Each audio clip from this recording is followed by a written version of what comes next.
every moment is so intense, so difficult. And I'm like, chill, this is just gonna be over anyway. Since as a monk, we contemplate a lot on life and the end of it, obviously. I think the thing that I took from it is to not take anything that seriously, in the sense like it doesn't hurt me really badly, so I'm able to laugh. And that gives you a higher propensity to risk and uncertainty because you realize that everything's uncertain anyway. It's just a question of quantification. So why not take more risks? Like it's all fine. But remember, all of this is really just a temporary game. And you can play it any way you like, and no one will stick long enough to remember. So just relax. You're listening to Not My First Guess.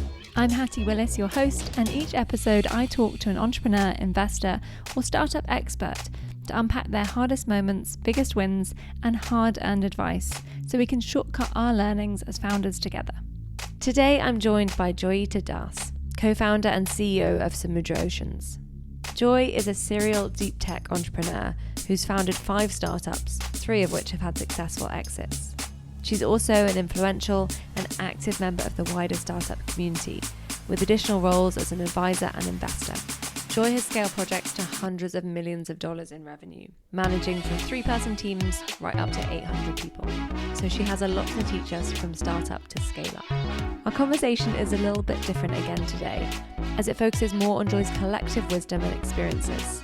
I'd also highly recommend following the links in the show notes to learn more about her various businesses if you're interested. Joy's current business is called Samudra, which is Sanskrit for oceans. Joy and her co-founder Alexander Facey founded Samudra in October 2022 after meeting at climate emergency venture builder Carbon 13 and bonding over their mutual love of the ocean and hardware engineering. As Joy will tell you, it wasn't a match made in heaven at first, but more on that later. They believe the ocean holds the key to a lot of the present climate crisis and are on a mission with Samudra to take 10 million tons of carbon out of the atmosphere by 2033 by scaling seaweed farming using robotics and AI. In this episode, we discuss why Joyeeta pivoted her dream of becoming a monk into being a serial founder and what it taught her about taking risks, how to gain the same market intuition in 3 months as someone who spent a decade in the same industry, dating to find the right co-founder, nurturing your relationship and breaking up successfully, why the funding system is broken and what we can do about it, the number of meetings it takes to raise your first million and then turning that into 20 million, and responding to bias. So without further ado, let's get started. So first and foremost, Joy, welcome to the show. Thank you so much, Hattie. Super excited to be speaking here with you. I'm going to level with our audience already. I'm very nervous that we have far too much to cover because, Joy, you are now working on your 5th business. And I know you've done a ton around your businesses as well in the startup ecosystem to support founders. So there's a lot to cover, plus your own backstory, which is genuinely so fascinating. Let's start with your journey to becoming a founder, though. You're now working on your 5th business. How did you first get into startups? Was it a space that you knew you would get into? I'm leading you a little bit because I know there were some other career paths you almost took. So what was your journey into entrepreneurship? So, frankly speaking, I actually never thought of being an entrepreneur in the way that I think of it now or people think of it. I was super happy to be an engineer and thought I will be one forever. And I still really enjoy being an engineer, tinkering around. And I'm like a hardware engineer, so I like actual building physical stuff with sensors and electronics. That was my path and I was enjoying it. But what I didn't realize is I was already an entrepreneur. It wasn't VC scale, but I always had these businesses on the side where people could make money. It made sense to make money. And I would just simply launch them. Like I've done things from like tech consulting to a robotics club, just things I was always doing in my late teens forever. I never really called that being an entrepreneur. It's only in the last, I would say, 7 years, even the first venture scale thing I did, I still didn't think I'm an entrepreneur. I'm like, oh, I just got into a startup accidentally. So I can't really claim to be one of those people who always knew what it is and had high clarity and planned to get into it. None of the sort. I fell into it and discovered I've been an entrepreneur a long time without realizing it. And then VC scale is one of the things I discovered along the journey. And also not the only way I've built businesses. I do good old fashioned stuff as well. I have a regular ed tech course, I also have a very normal plain yoga center and a bookshop. These are just regular businesses, and they are stable profit generating things and not necessarily VC scale. But in the tech world, obviously I'm doing VC scale businesses and they're a completely different game. And so going back a little bit further, I know that you nearly took an entirely different path, even to engineering. We can't go into the depth I want to go into with you on this, but you were looking at becoming a monk. Is that right? That's right. And not many people know, but that great. Yes. I did tell you my secrets. Yes. I was looking into becoming a monk forever. I've rarely spoken about it in public. So the thing is, when I was growing up, I found out this whole concept of being a monk while you work. So there are working nuns who are like nuns who are in certain monasteries or temples or churches, but they go and work for a bit before they retire and become full-time servants of God or whatever. And similarly, you have working monks in the discipline that I was following, which is a kind of Zen Buddhism from India, but a lot more classical, I'd say. And there you also have working monks, basically super young monks from the age of high school to 30, 40s. And then at some point, they take a complete step back, but they go about doing their job, teaching or whatever, wearing the role when being like a proper monk. So I did plan to do all of that, shave off my head and go off in that direction, and thought about it forever since I was a kid. Like it wasn't even like a phase. And every time my mom would ask, so what do you want to do when you grow up? You get that question after you hit 13. I started to get, oh, I do this, I do that. But I always said that in the context of being a monk. I was like, I do this. And then eventually I'd be a full-time monk. So that was always my thing. And I did go into it. I took it really seriously. And at one point I decided to go even full-time, give up everything. But I was in my super early 20s, and a lot of complex things happened, including the very masters I was working with who all thought that you don't necessarily have to give up everything to be a monk. You can be an undercover monk all your life. You can go and do everything and you can still be a monk at heart. So I took that approach and I still wake up every morning early and I'm very disciplined and I do my meditation and everything. But yeah, I did not take that path entirely. As you can see, I'm wearing pink and magenta today. Clearly not a monk by a long shot. The reason I ask, apart from just it being one of the most fascinating founder stories I've ever heard, I wonder, as well as obviously the practices that you have around meditation and obviously much more spiritual practices around it than a lot of founders in the space who purely use it for mental health and well-being, which also is a huge strength for those who do. But what else have you taken from that experience? Because you did go down that path for a long time. What lessons apply from being a monk to being a founder, or what lessons should founders be taking from being a monk that those who haven't been through that process genuinely just are acting in a totally different way? I think the most important thing is to know that we take life far too seriously. We're really all gonna die. I'm sorry to sound grim, but it's just going to happen, okay? And it's every single person. If you don't like someone, just wait long enough. They will die. Like, before you or after you, but it's gonna happen.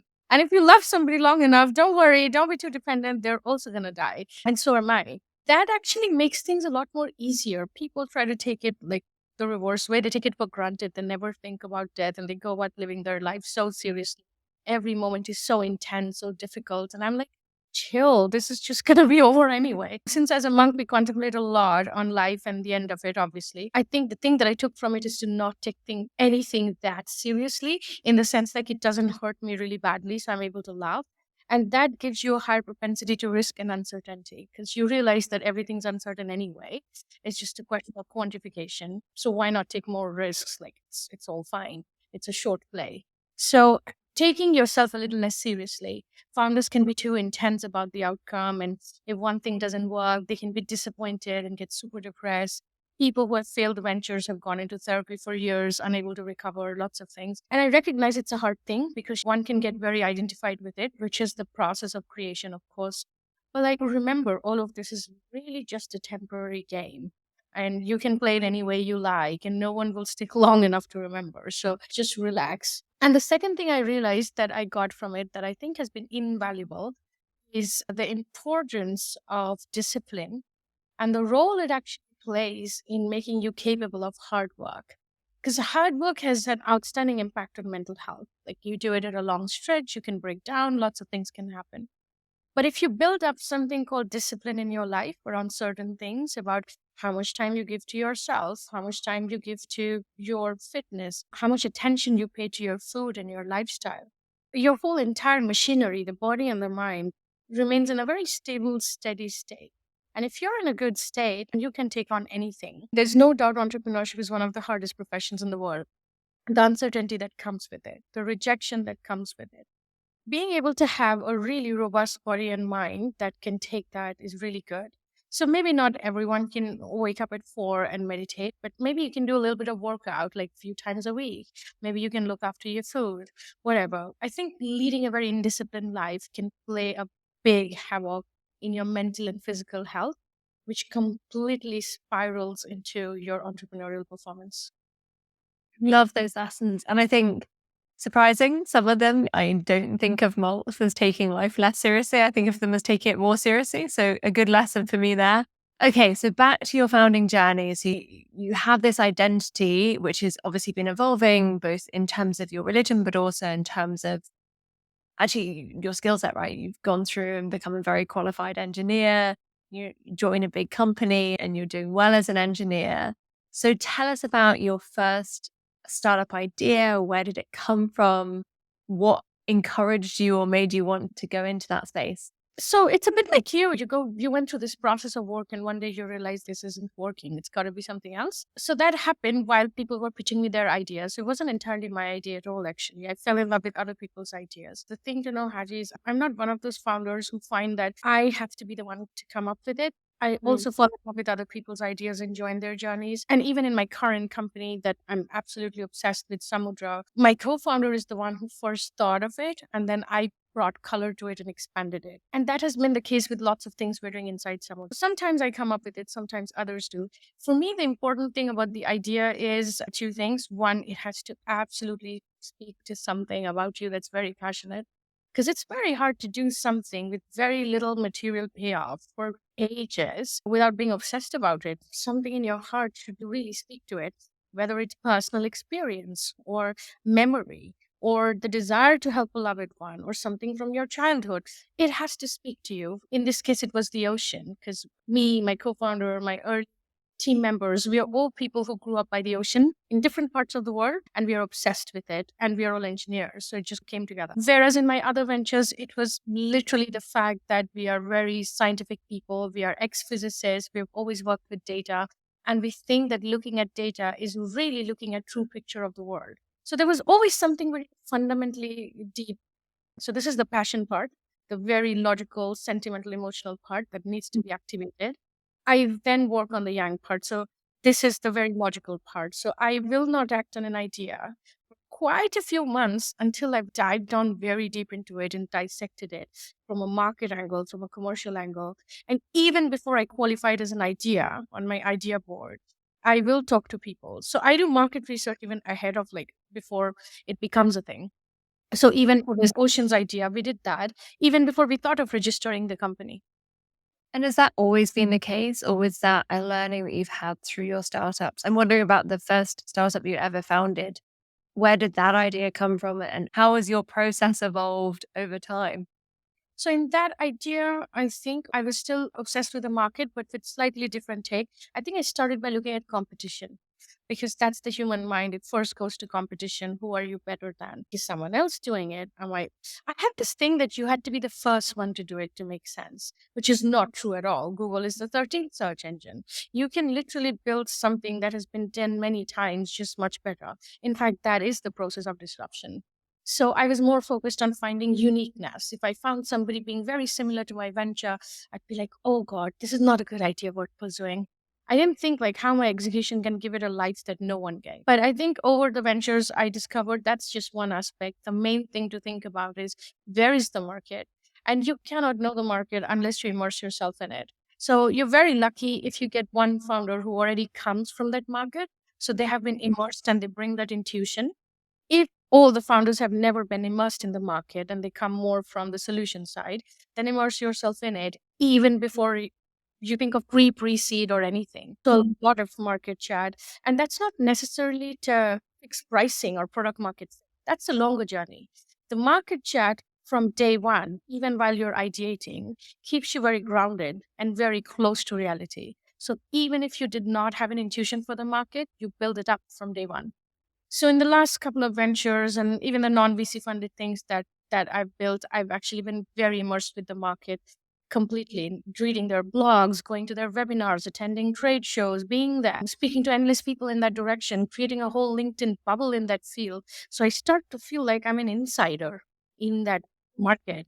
And then suddenly you develop an intuition. Intuition is a function of man hours. You can cram a lot of man hours in 3 months that people can cram in 10 years if you dedicate every waking hour to it. And you can suddenly develop an intuition in 6 months, let's say 8 hours a day. You're in blogs, posts, reading, attending, and you do that 7 days a week. And you do that 4 times into 3 months. The number of man hours you get is probably more than lots of people will do in a decade in that industry. And that really starts to qualify your idea. There's another thing to be mentioned here, though. There's a personality bias here. Lots of people treat research as a way to negate their own idea. They want to find reasons why it won't work. So, need to be very mindful and bring other people in those discussions, neutral people, friends, devil's advocate, other people to start feeling like, how do you feel about it? And I think that's really important because you have to be optimistic as well. I love that. So let's take your latest venture, Samudra, because it's really fairly new. What are some of the biggest guesses that you're currently making that you're actively looking at how you can test and mitigate? Yeah, so you're actually bang on. My journey with Samudra resonates where you said. When I first thought about this quite a long time ago, I did not pursue it. And this is me who's already done so many things. I still did not pursue it because I was like, I love the ocean, but I'm not a marine engineer. And shipping is such a capex heavy thing. Who can solve anything in the ocean? It's a massive engineering process. I am not Shell. I'm never going to do it. And I actually did not. And so even when I met with Alex, the funny thing is, my co-founder now, I like instantly decided because he's so interested in the ocean and I love it, I should not team up with him because hey, who can solve that? So I actually refused to engage in actual constructive discussion, although my heart wanted it, for 6 months, 3 months. Yeah, nearly, I think. Or was it 6 to 8 weeks? I forget. Like I would see him every day in the venture builder, and we were like, yeah, ships in the dark kind of thing. It's not gonna happen. And then at the last day, we just got chatting, like literally last day, after we had all like registered our interest, and I was gonna do a completely different venture that's more in my area of interest in the past and all of that. And then when he was speaking, I was like, this is really what my heart wants. And he was like, but you didn't join the ocean team. You don't want to do it. And I was like, because I don't think I can, because I don't know anything about it. And he was like, we can go find out. And that's exactly what we did. We took a chance. We went and found out. And there's so much you can do once you look at the barrier closely enough. You can inspect loopholes in it that you can chip away. But you don't find out those loopholes if you're not looking very closely, which I wasn't doing. I just assumed it's a big wall. So yeah, it absolutely resonates with what you said. And you spoke as well about being on Venture Builder. Can you tell us a little bit about why you joined a Venture Builder? In my mind, I'm thinking Joy, serial founder. Like, what attracted you to that structured approach this time? I was notoriously not present in most of it, and they were very cool about it. But the main reason, which has actually worked out gloriously for me, is I've never been in a venture builder before. I'd always met my co founders from the various circles I was in, whether I was studying at Oxford, which is where I met all of my co founders and first few employees, or I was somewhere else where there was a whole pool of ex Valley people and we got together. So I wanted to find a co founder and I wanted to find them from the space of climate tech. And I needed them to be really passionate about saving the environment as much as I have been for 10 plus years. And I had no idea where do you find these people? And even if you find them, how do you know they're not just passionate eco warriors, not really people who can like pump in actual energy to make something happen? So I went there and I tried out various people, as did various people with me. And then I ended up finding my co founder. And like I say, absolutely on the last day, beyond the deadline, when people had submitted their teams already, I was already going to work with someone else. It was all done. And pretty much met at the last minute after everything was done. And it turned out to work very well. So I went there to look for a co founder, which, by the way, is, I think, one of the hardest struggles for a founder to find an appropriate co founder.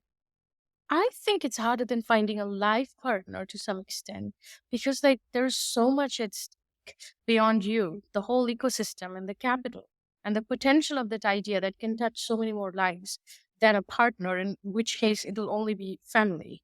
I think it's a very hard thing to do. Like this is the hardest kind of matchmake possible. And I think for those of you who are listening and struggling with it, two things. One is my advice would be start putting it out every time you speak to someone and they say, "What are you looking for?" Tell them. I think it is useful for people to hear, do put out your dream list of what you want in a co founder and ask everyone you meet because you never know where the introduction is going to come from. And actually be open as well. I think it's like dating. You can go with some ideas, but you also have to be open to what life throws at you. But the thing that you must do, which I guess you're doing with your co founder, or most people do successfully, is conversation, like, right from the beginning about what's negotiable, what's non negotiable, what's respectful, what do you expect out of this? How are you both going to build this thing together? What are your boundaries? And so there's a list of 35 questions. I think it floats around in the internet. Again, with the exception, I and Alex didn't even read the 35, although we did it for everybody in the cohort, wrote it for everyone, but we didn't even read each other's and we just decided on the last day we're going to do it and it worked. So sometimes you don't know what is coming at you, but the thing that you probably definitely need to discuss and you put out as a list is this complementary skill set. Because what you can do, you can't do. What you cannot, you cannot. So I can't really claim that I'm going to be structuring a lot of real asset financing.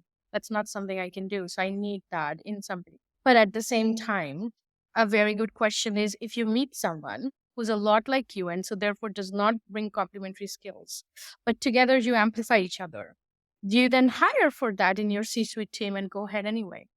Because that's to some extent what Alex and I did. Although we have a clear division of labor now, we are both hardware engineers, and in theory, it's not that different, our skill set. I am more commercial and it's purely design. But yeah, I mean, we did hire for rest of the skill sets in our C-suite and it just worked fine. In my last startup, the reverse, I was very clear about complementary skill sets and my co-founder and I were absolutely complementary. And that's what I was looking for. I put it out when I met him. So both of that works. Just like a relationship, I think you just have to take a chance and see what happens. But just like a relationship, at all times, please keep your eyes open. If you think that you are in something that is not being productive or leading to a good future, then regardless of your ties with each other, release each other. Be the first one to initiate the conversation because it's shareholders' capital, but it's also the potential of the economy that's at risk. I think one thing that I also see founders struggle with maybe sometimes is feeling like they know what they need in a co-founder, but they miss some of the softer stuff. So do you have any gems where you think actually these are the things to look out for in the way someone behaves as well as what they say? I think it's like, again, exactly like personal life, the same. It's important to treat the first few months as an open test and be open about it too, not secretive, not like, you don't know, I'm testing you slightly. Ooh, that was an experiment. You failed. Just be honest. Let's not do this for the next few months. Treat it like an experiment. Is that okay with you? Have a very honest conversation and then go into it eyes wide open. And both of you, I would say, not to even register a company for the first 4 to 6 weeks. Just get together, work, throw ideas around, sit in coffee shops, go to a date passing we work, brainstorm together, eat a lunch together, just see. Because you'll be spending a lot of time with each other the next 5, maybe even 10 years, depending upon how big your venture grows. And even after you exit, there are lots of ties that you can't really, like, commercially just be like free of each other on day one. It's a very long process. So get along. I think people have this idea, and I think it came a lot from a bit of the male toxic culture, I'm going to say, because I know the women founders don't do this. The men I've met a few have this great idea about how co-founding and work is very different from life. That's just a completely different thing. And this is personal life, and that's that. I think many women seamlessly mix the two, and we are very well aware that's not entirely true. When you spend a lot of time with people, whether you're doing it in the context of work project or personal project, you need to get along. And you need to be able to be intimate in a way that your brains can come together. how can you co-create if you don't fundamentally like each other and have like common ground in common, or I don't know, some sort of shared experience or core memories or whatever that you created together? So I think it would make sense to not commit for the next first few months and be very open that we are not committing, we're trying each other out. And that's pretty much what I've done with most of my co-founders. In fact, in one of my ventures, the first one did not work in the first year, and then the fourth one and I were there until the end for 5 years. So, how did you go about that though? It's not working out. How do you negotiate that conversation? Exactly like ending things. You just go and tell that I don't think this is working out. And you say exactly what it is. No secret. Just not like I get a vague idea it's not going to work. That's not fair to anyone. Just be honest. These are the few things. I think that we don't like each other that much or respect each other, or we don't actually overlap, or I think our values are so different, we will eventually operate different. Whatever it is that's honest, say it. Maybe the other person gets a chance to either mitigate it or say how you're interpreting it is wrong, in which case you can try again and make it work, who knows? Or they might actually honestly agree, because who wants to be tagged along in something that won't work? They will be like, yeah, you're right. This is non negotiable for me too. And yeah, that's probably right. And then you just go separate ways. And if you haven't at that point already co registered and things like that, then you can go separate ways, which is what I did. Whereas if you've actually found it together and you discovered it 6 months down the line, it doesn't work, which has happened to a lot of people. It can happen to anyone. It can also happen not just because people can't get along together, it can also happen because of life circumstances. Someone may fall sick, someone may need money for family. Things can happen. And we do it legally. But either ways, I guess when it stops working, one person has to have the courage to stand up and say, this is not working, which probably means it's not working for either of us. And it's a service to the other person as well. Because when you release them, they can actually find what they're good for, what's their true potential. There are various people, we really like what we're doing because it appeals to something deeper that we want to do. And it's harder. But I'd say that if you really are very married to the cause, you can find many ways to contribute to it, even when you walk away. In fact, that's the great thing about committing to something bigger. You can make that happen regardless of the way you choose. So it may not be that startup or that project, or maybe startup at all. Who knows? You could be a corporate leader solving that problem. You could make the next startup solving it. Maybe in the same startup with a different co founders, you make a very different service or product that will help it in some way. So there are many ways. If you're actually committed to the cause, then you shouldn't be committed to the process of how you get there at all. You will just try whatever works. So it should be fine. And it's easier said than done because it's passion and emotion and all of that. But again, it's like a breakup. You do eventually move on, eat a lot of ice cream, watch movies, but then it's fine. Let's talk next about fundraising. So, I guess let's start more broadly.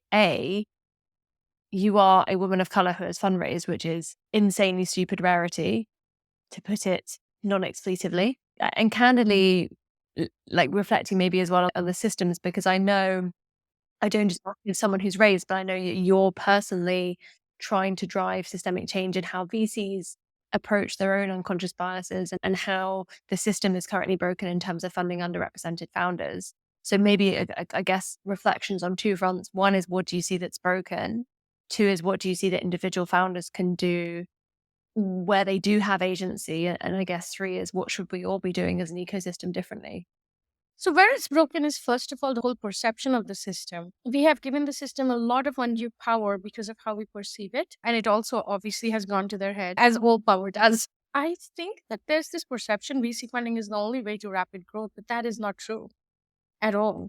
You can bootstrap, you can get corporate partial buyouts, you can do friends and family, you can crowdfund, you can grant, you can do even rapid growth. There are like some ways of structured financing in certain businesses where you can. And yeah, there are some businesses that are very well suited to the VC instrument. The instrument was invented for a reason. But not every single thing should be or ought to be VC funded, as the nature of the business is.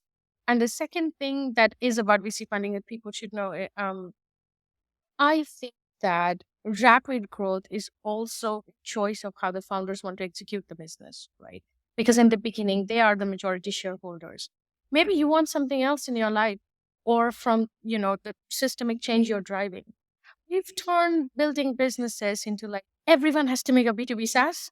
Everyone has to raise pre-seed, seed, series A, series B. It's become like a formula. I'm like, as long as you don't like the job that you do, go make a B2B SaaS startup and get VC fund. It's just the completely wrong way to look at the economy. You make a business because you have something that can have some people who have buyers. And for some reason, you think that's what you want to spend the rest of your life doing or a long chunk of it. And when you do that, you recognize, okay, I need some help doing it. What's the help I need? Maybe the help I need is a grant. Maybe the help I need is VC. There's an organic way to approach it first principles, which is not what's happening. And that has given this sector a lot of undue power. They think they're end all and be all, and we treat them as such. So we need to balance that a little bit. Also, I've been on the other side. I've also been part of VC funds. Not everyone is the same, as people say. There are some really good ones and empathetic VCs as well. But in general, I do find them quite disconnected from the reality, particularly if the fund doesn't have much operators who come from the background of being an operator. They're quite like, I think treating an early scale and trying to like optimize the downside is a bit ridiculous because it's just the wrong instrument for that. And it particularly bites pretty badly for female founders because we, by nature, already just to be in the room, we've had to go through a lot and a lot of rejection. And that beating shows up in your self confidence. And then if you're further pushed to explain the reason for your existence, you go like, I can't do this. And that shows in further conversation and it spirals into a really bad process for both sides. It's very important for us to recognize that you don't necessarily always need VC funding. And if you do, find the ones that you really would like to work with. I like to think of them as extended team members, right? They're going to be on your board or your cap table. They're going to be in your team. So the same way you recruit a team member, can you work with this person long term? Do you like this organization? Don't just do it to get capital. So that's really important because there are certain people that I would love to work with. But of course, there are some I just don't want them on my team. They may be great people. I don't want them on my team. So again, do you want the capital? So that's really important. Lots of people will be like, just take the money. Who cares who's giving it? And I'm like, this is not that kind of money. This is the kind of money where you have to care who it comes from. I think there are some amazing angels in the UK ecosystem that are great. The other reason I would say it's a little bit broken, I think, is because the UK VC ecosystem or Europe in general is a bit younger compared to US where it first started.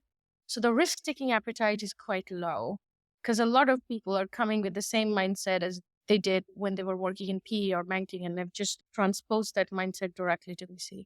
It's not the same thing. And I think that is a bit broken. I think there needs to be more operators and more ability to take deeper risks. And you can't simulate an ecosystem where you expect everyone with deep tech to just leave at Series A and go to US for funding. That just can't be a thing.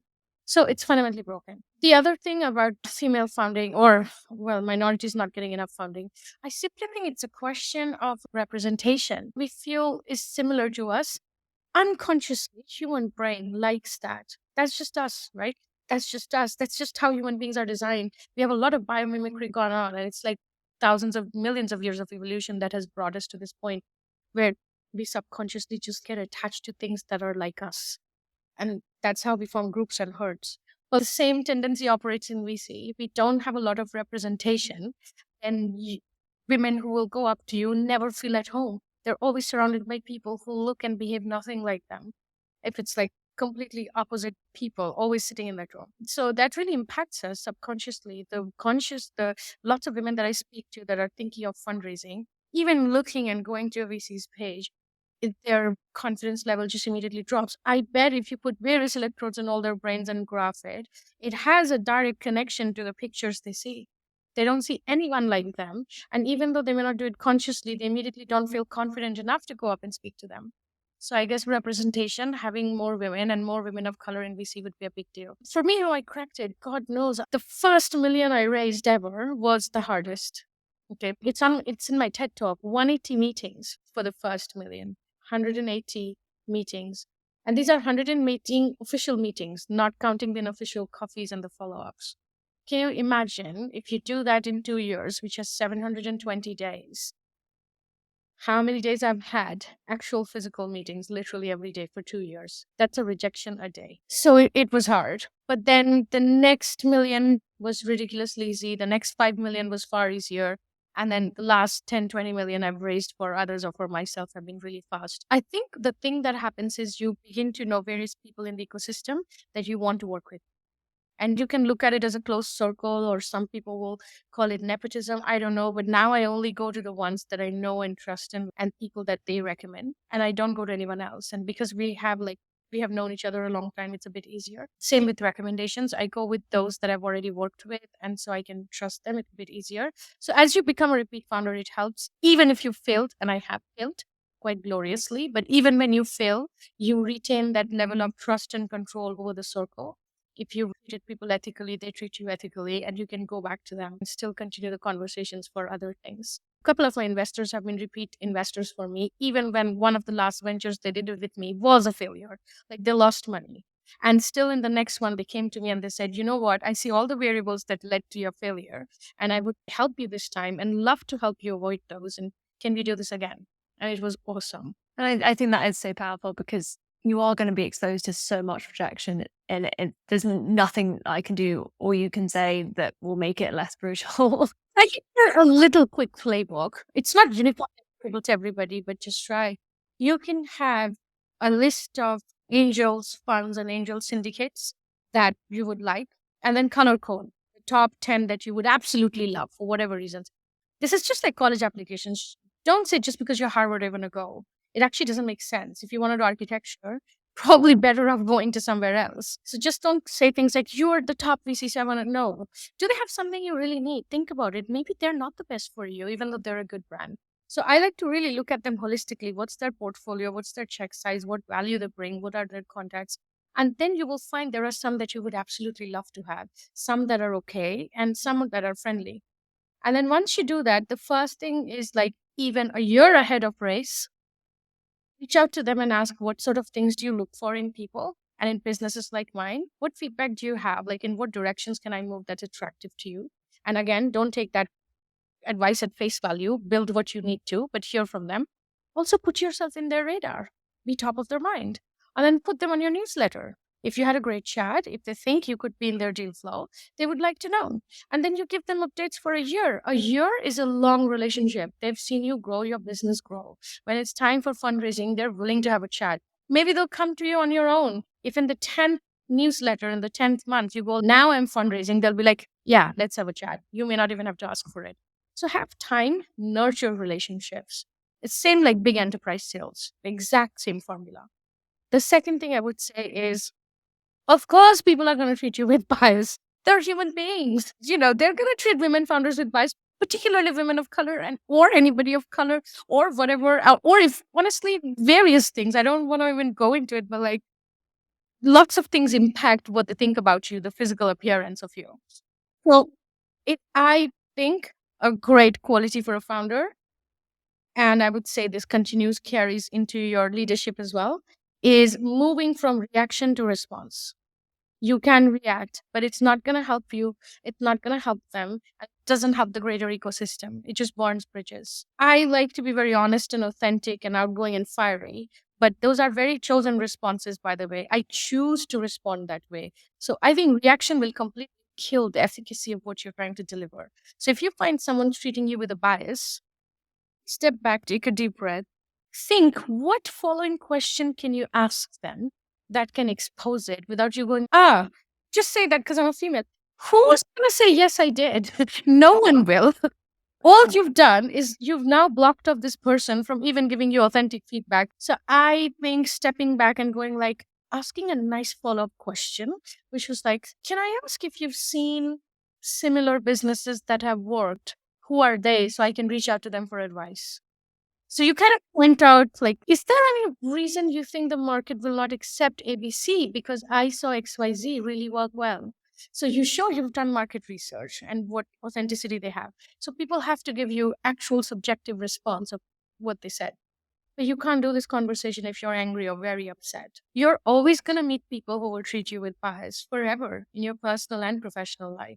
And we can't just react to them. That's a waste of energy. If you stop at every barking dog, you're never going to reach your goal, as they say. Also, a humane way to look at it for women founders, I'd say, is sometimes people are not malicious. They just have lack of exposure. I was recently with a bunch of farmers in a very remote part of UK. I don't want to name because I just don't want people to stereotype again. And this gentleman made like a comment which in any other circumstance would be considered highly racist. But I know that he wasn't. He was very nice to me. And he had grown up in that village forever. And he just didn't know any other way to express what he wanted to say. And like, I can be really mad with him. He was 84 living alone in his house. He's a farmer. And it was said in the best of interest. He really liked me. And then he had to say something. And then he said, is it whatever? And I was like, you can't say that. That's racist. It's not allowed in the woke world. But honestly, about 10 years ago, if he had said that, I'd have been angry. I would have reacted. So I think moving from reaction to response is important. Not everyone is malicious. See how you can handle it. And the last thing I'd say is I don't think as founders we have that much agency because end of the day, how can the victim have the agency? The system has the agency. The onus is on the system to change. The victim can go so far, but they can't really change what is done to them. But if you want to drive change, then do something. But after stepping back, because those 3 seconds or 5 seconds give you the intelligence to now attack this problem in a way that this person can't escape the outcome. But otherwise, you're just like losing steam. That's all it is. So true. You mentioned at some point when we were talking about fundraising and raising from investors who'd backed you before and those companies had actually failed. So let's talk a little bit about failure. You've obviously had a ton of success, but you're very candid that there have been massive failures. So where have you made big mistakes maybe that others can learn from? And what have been some of the hardest moments going through these different startups where you've really thought, I've screwed this? Oh, definitely. So the one thing I've learned is I have struggled to fire people at the right time, which eats into your runway. It takes money away. And it's actually not good for them because if they're not good at something, and you don't let them go, they can't find what their passion was meant to be. So it's actually good for both of you. So I have retained people longer than I could have, which has wasted money and eaten into runway, very valuable runway, because in the end, salaries are the biggest expense in startup. The second mistake I've made quite a bit is literally not listening to the market. There are times you push for your vision, and there are times you need to sit back and reassess. Don't fall in love with your own idea. Just go by what the economy is saying. To some extent, it's not changeable, by the way. What it's saying is the direction it's going to go anyway. I found that I didn't listen to the market. And when I didn't, the times that I didn't, it certainly didn't work because you don't get product market fit. If you don't get good product market fit, your cost of acquisition is very high. And it doesn't come down at a very high rate because you don't hit economy of scale. Like the unit economics just don't work. So in the end, you are acquiring a lot of customers at a high cost and paying a lot of people, some of whom should have been fired. So you're spending a lot and you're not getting the metrics that you need to raise the next round. So then what happens? So it's a loop of death. And the way to come out of it is to hit some kind of a viral loop somehow and reduce the cost of acquisition. That can temporarily take you out of this valley of death, but not permanently because you have to find a sustainable way. Like, is your product fundamentally not right? And that's the time to go back to the board, be honest, reassess, and take whatever pool of capital you have into the next thing. There's still a lot you can do together in that area, in that sector, around that product, in that space. The problem is people hide this stuff. And even I try to do it sometimes, like not entirely share we are failing because, oh my God, what's going to happen? But like it's best to share upfront and solve it together because everything's solvable. And the third place that I failed is not being able to assess when a market is growing versus when the signal shows it's positive but it's not growing. This is really tricky because you can't even find out by Googling or reading McKinsey reports. Everyone falls prey to the golden halo effect. They're like, this is big, and you can fall into that trend. So now I think the trick that I've learned is if it's simple, straightforward, and the growth makes sense, then yes, your growth will make sense. But if it's like very complicated and many things have to happen for that market to be successful, it doesn't matter what signal you're getting and how many people are blogging about how great it's going to be. And they're the chief economist of some think tank, doesn't matter. This one is not going to work, neither will your business. So it's really important to go with first principles. And the last thing I learned is just about myself or for anyone. When you fail, and this is the hardest one to get, we take failure personally. All founders do. I guess most humans do. It's like, I failed. Something I wanted to do, I could not do. So I fundamentally don't have something that it needed delivering. And because I didn't have that, it didn't happen. That's true. You didn't. That's why it didn't happen. So I can't give you a great soothing explanation. That's true. But what I've learned is, so what? So it's true. I didn't have that. And that's why it didn't deliver. So I can't say I had it in me. No, I didn't. I sucked. That's why I failed. And so what? And I've learned that because I have a child now. When I look at her, she's just about 2, right? She's barely done anything in this world, but we love her. I absolutely love her. What has she done to deserve it so far? She's only made demands. So isn't is that not true of every human when they were born? You literally did nothing and you were loved. So we can be loved and respected even if you don't do a damn thing in the world. Just because you were born, you deserve that. Why do you have to not fail or be great at something to be loved and respected? Of course, I sucked, so I failed, but that doesn't make me less. I can still be loved and respected. And when you think that way, failure just seems like another fun thing to talk about. And you move on, I guess. I've had a few founders recently who are all looking at wrapping up their businesses. And the most heartbreaking thing is watching them. And I can see from the outside what they've achieved, and I can see what they've learned, and I can see them in 5 years in their next successful thing without a doubt. But obviously they're doubting themselves now. And obviously they're feeling like they failed and they've let people down, investors, employees, everyone. And I do just feel your advice is so strong, Joy. And I feel like it's easy on podcasts like this to hear it and be like, yeah, that's nice, cool. But try and sit with it and try and challenge yourself on it. And I know it's not that easy, but It's simple. You tell yourself this, that if you don't deserve love and respect for whatever you fail to achieve or whatever, have a picture of a newborn on your phone, nephew, niece, friend's kid, whatever.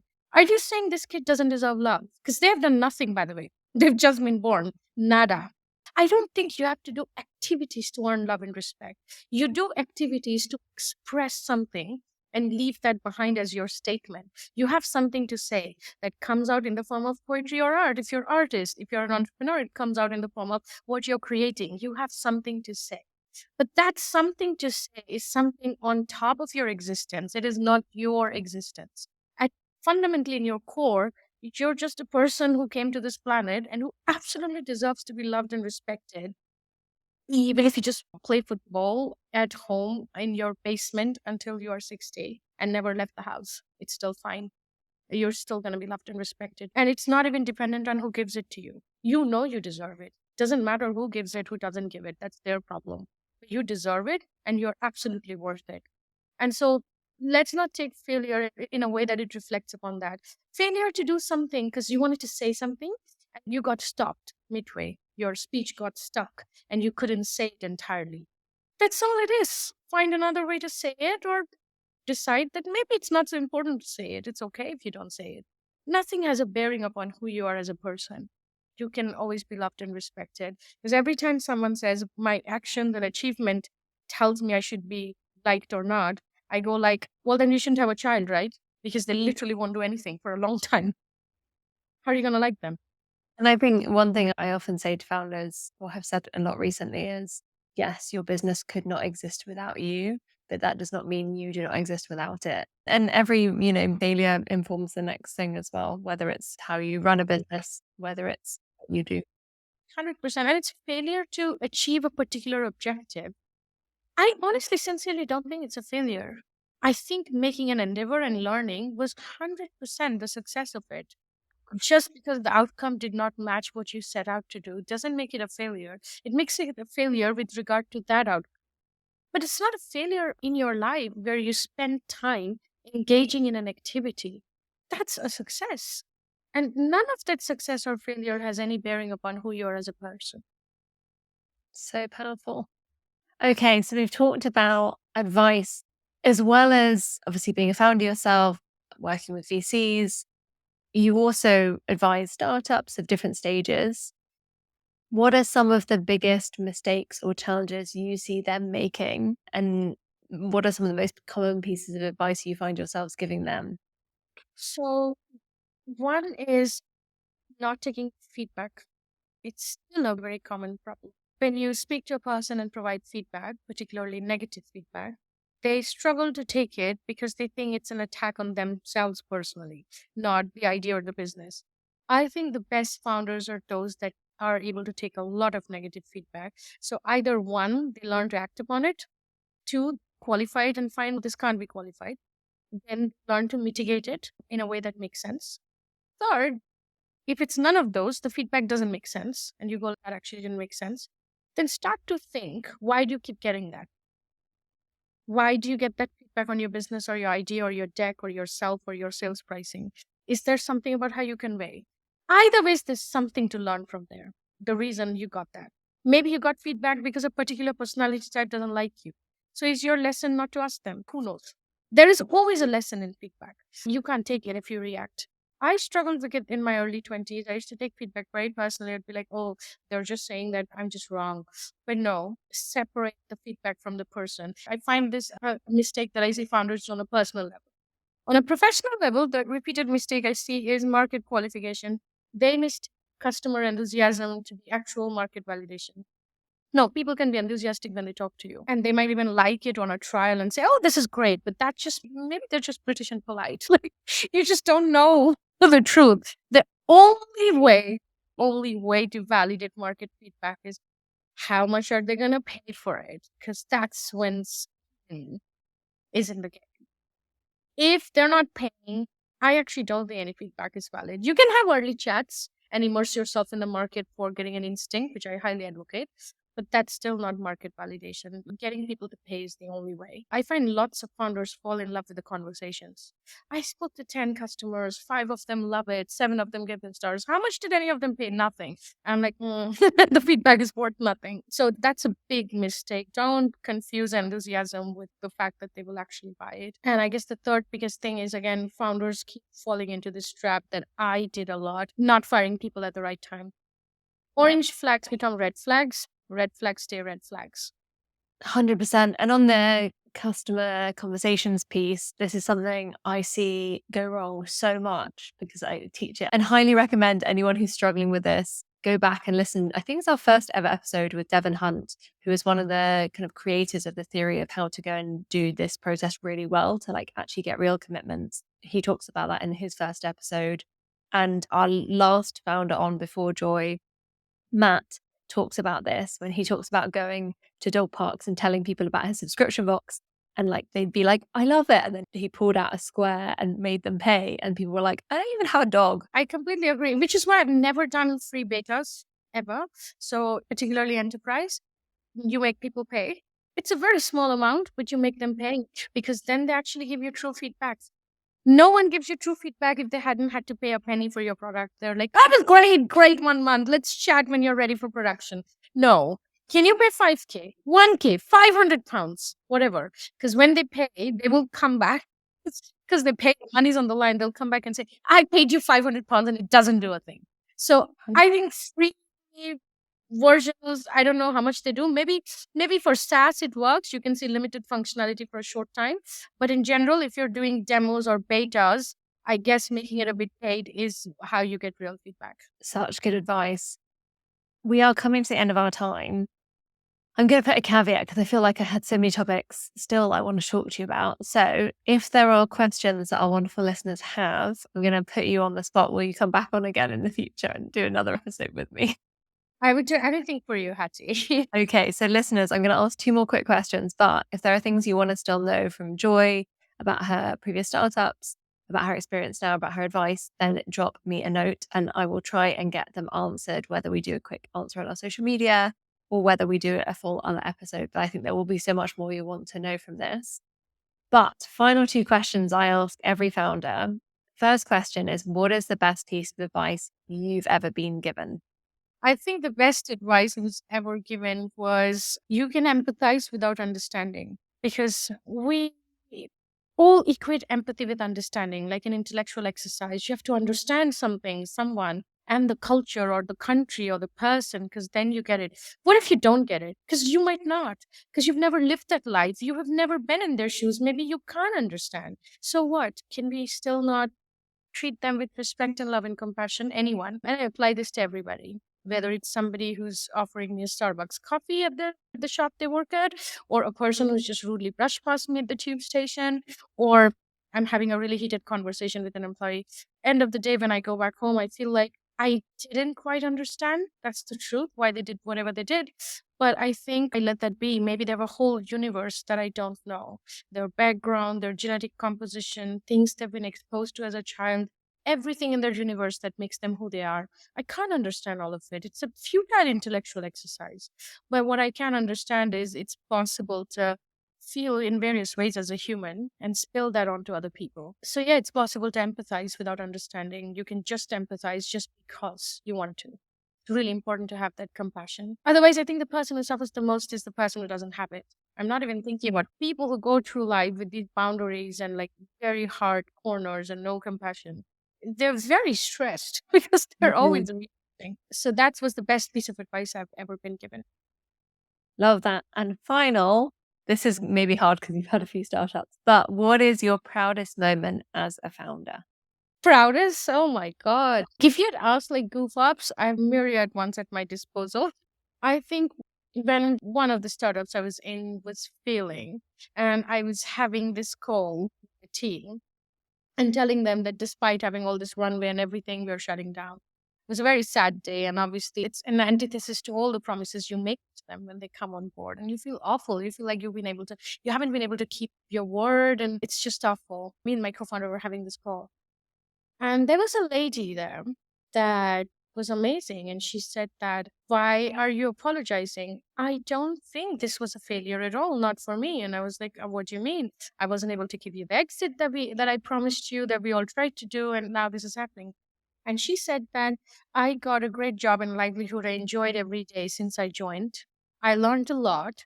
I've made friends here. We'll be catching up on weekends forever that I wouldn't have met if I wasn't here. Most importantly, I'm now probably at some point go and work in another startup where I would take a lot of the things I learned and pass on to them. So someone else will actually benefit from all the things we did together and learned here. So I don't understand why you're apologizing to us. I feel like it's great. And when she said that, I just felt so proud, not just because of what she said, but because these are the people we picked. So we were able to pick these amazing, incredible jewel of human beings who came into our lives and into our work lives. And the fact that I was able to pick them, that my inner signal picked these amazing people to be in my inner circle, made me think that somewhere the compass works all right. Like, it's not a failure. She's right. This has been great. It was a very proud moment for me because when she came on, she was so shy. She would barely talk. And now she said this amazing thing in the middle of a call with so many people at a very crucial moment. I thought I was so proud of her. I was so proud of the fact that I chose this profession and so proud that I treated the journey as the destination because she said I had so much fun every single day. I don't care what happens now. So I'm proud that I didn't make every single day so hard for her that she'd be like, God, I did so much hard work and now we got nothing. Instead, she felt I had so much fun. It doesn't matter what we get tomorrow. I'm glad I took that approach and I thought I was very proud for a few seconds. Like, was quickly overcome by shame and guilt and lots of other things founders feel like failure. But at that moment, there was a bit of that. Wow, what a powerful note to end on. And thank you for sharing so candidly the hard moments as well as good. We so appreciate it. And I think it's been such an interesting episode. Hopefully, there's lots that people take from it. Do let us know what stands out and what messages you take. And thank you again, Joy. Maybe we'll have you back on with some unanswered questions in the future and to hear how Samudra is getting on. Absolutely. I would love to come back and see your lovely face and answer some amazing questions and prepare to steal you away from Tim at a future point. So, oh my God, I hope my co-founder doesn't listen. He'd be so, what is she talking about? Right, we've got to cut it there, Joy, before we lose all of our co-founders. But thank you. Thank you for listening. Thank you, everyone. Good luck. Bye. Bye. Thank you for listening. I really hope you enjoyed today's episode. If you did, please do take a moment to rate and share. It really does make a huge difference to our growth. And for more founder oh shit moments, success stories, and the insights behind them both, do subscribe today.